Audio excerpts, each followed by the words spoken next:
सबसे पहले तो ठाकुर जी के चरणों में नमन करता हूँ, मेरे इष्ट देव को नमन करता हूँ, भारत के अंदर जितने भी देवी देवता हैं उनको नमन करता हूँ और प्रभु से प्रार्थना करता हूँ मेरी पार्टी को पुनर्विचार करने के लिए संयम दे, सद्बुद्धि दे।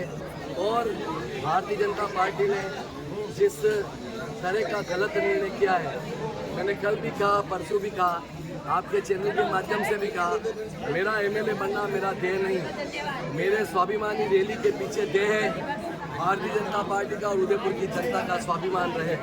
अगर आज कार्यकर्ता के साथ अपमान होगा और कार्यकर्ता अगर विरोध नहीं करेगा, कार्यकर्ता अपने मन की भावना को व्यक्त नहीं करेगा तो कहाँ करेगा। जिस व्यक्ति का नाम उदयपुर की सूची में ना हो, जिस व्यक्ति का नाम राजस्थान की पैनल की सूची में ना हो, उसे किसी एक व्यक्ति के दबाव के कारण टिकट दे देना, इस चीज़ का विरोध है। मैं किसी भी कीमत में पार्टी की नीतियों के खिलाफ नहीं हूं। और आज जिस तरह से प्रशासन को एक व्यक्ति के दबाव में यह कृत्य किया जा रहा है, क्या मेरे ठाकुर जी के दर्शन नहीं कर सकता? क्या मैं भगवान जगन्नाथ जी के दर्शन नहीं कर सकता? मैं साधु संतों के दर्शन नहीं कर सकता? और अगर मेरे साथ अगर उदयपुर की जनता और मेरे कार्यकर्ता या मेरे फॉलोअर्स आते हैं, उनको जिस तरह से पुलिस प्रशासन रोक रहा है, मैं प्रशासन से भी निवेदन करता हूँ।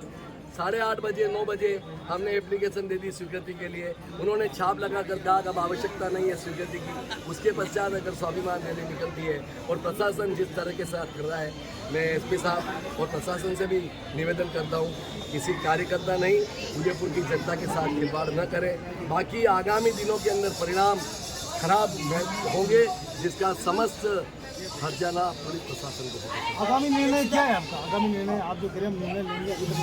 अगर इस तरह से प्रशासन को रोकेंगे, प्रशासन हमारे को रोकेगा, देव दर्शन के लिए रोकेगा।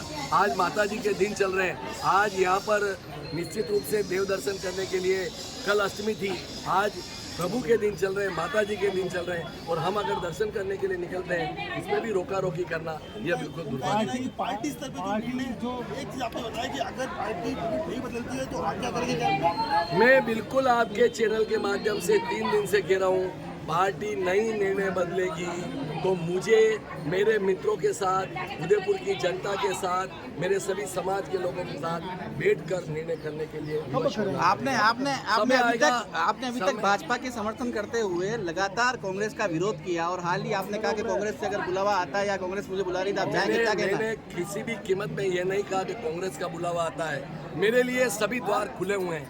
मेरे को अगर मजबूर करोगे, जिस संगठन को मैंने 50 साल देकर पार्टी को आज शीर्ष स्थान पहुंचाने में हजारों लाखों कार्यकर्ताओं ने योगदान दिया, उसमें एक अन्ना छोटा सा कार्यकर्ता मैं भी हूं। लेकिन अगर कार्यकर्ताओं को अपमान होगा तो ऐसी स्वाभिमानी रैली निकालने की आवश्यकता पड़ेगी और स्वाभिमानी के साथ में मेरे लिए सभी द्वार खुले हैं। मैंने ये नहीं कहा कि मैं कांग्रेस में जा रहा हूँ, मेरे लिए सभी द्वार खुले हैं। सभी लोगों के सामने कह रहा हूँ, आपके समाचार पत्रों और टीवी चैनल के माध्यम से कह रहा हूँ, सोशल मीडिया के मार्फत से कह रहा हूँ, मेरे लिए सभी द्वार खुले हैं। मैं किसी एक व्यक्ति के साथ बंधा हुआ व्यक्ति नहीं हूँ। अगर स्वाभिमान के साथ जीना है तो हर रास्ता खुला है, जहाँ पर प्रभु बुलाएगा वहाँ पर मैं जाऊँगा।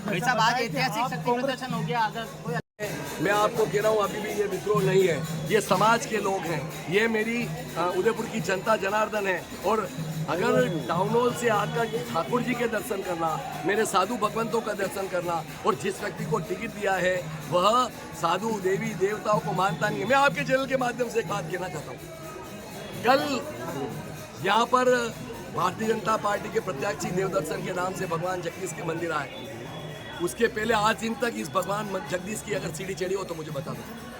जो आदमी देवी देवता को नहीं मानता, जो जय श्री राम नहीं कहता, जो भगवान को मानता नहीं, साधु संतों को मानता नहीं, जो हमारे सनातन धर्म का विरोधी है, उस व्यक्ति को पार्टी ने टिकट दिया है, इसका मुझे दुख। आपको लगता है जमीन में जो राजनीतिक उसमें आप लात मारे हैं, आपको वहाँ पर पत्नी खतरे में?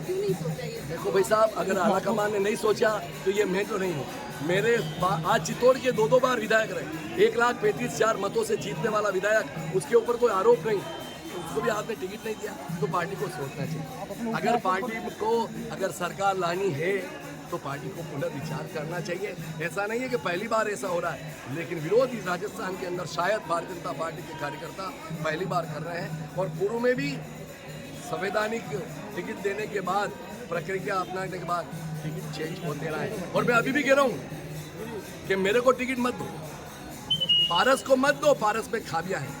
पारस अगर गलत काम करता है, पारस लालसा रखता है, पारस अगर मान लो महत्वाकांक्षा रखता है, मत दो पारस को टिकट, देवो मेरे जिलाध्यक्ष को टिकट, हम तन मन धन के साथ में रहेंगे। देवो प्रमोद सामर को टिकट, देवो धर्मनारायण जोशी को टिकट, देवो गजपाल सिंह राठौड़ को टिकट। जो व्यक्ति टिकट मांग रहा है और योग्यता रखता है पार्टी का काम, देवो किरण जैन को टिकट। मेरा ऐसा कहना है, किरण जैन तो उनके छोटे भाई की पत्नी है ना, दो किरण जैन को टिकट, हमारा कोई विरोध नहीं है। लेकिन 12 साल तक पार्टी का विरोध करने वाला व्यक्ति, बैंकों के चुनाव में आदरणीय कटारिया साहब और भारतीय जनता पार्टी के सामने चुनाव लड़ाने वाला व्यक्ति, पार्टी को तार तार करने वाला व्यक्ति अगर पार्टी के टिकट पर चुनाव लड़ेगा तो पार्टी का कार्यकर्ता स्वाभिमान के साथ खिलवाड़ नहीं करेगा, जागेगा जागेगा जागेगा। और उसी क्रम में यहाँ पर आपको नहीं लगता अनुशासनहीनता है कि आपको इसके बाद में सजा मिलेगी? मेरे ख्याल से मैंने कोई अनुशासनहीनता नहीं। आप दावा कर रहे हैं, खुल के आरोप लगा रहे हैं, गुलाब जी पे अपना आरोप लगाया। मैंने गुलाब जी को ये लगाया, आप इतने बड़े संवैधानिक पद पर है, यहाँ पर उदयपुर में आती हो, क्यों करती हो बीजेपी के लोगों के साथ मीटिंग?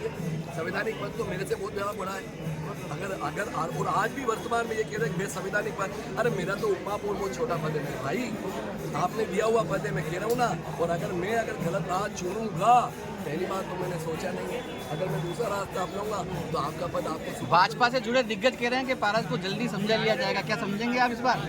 मेरे को समझाने वाले 3 दिन तक आ जाते बात करने के लिए। उनको पता है कि उनकी बातों में वजन नहीं है, मेरी बातों में दम है। मैं ये कार्यकर्ता है ना, ये लोग है ना, जनता जनार्दन। आपका फैसला अड़ी है क्या? ये बात सत्य है, आपका फैसला अड़ी गया? ये सत्य है बिल्कुल, कि जब तक भारतीय जनता पार्टी प्रत्याशी नहीं बदलेगी तब तक, अभी तक वर्तमान में फैसला अड़ी है। किसी नेता के फोन का इंतजार है ऊपर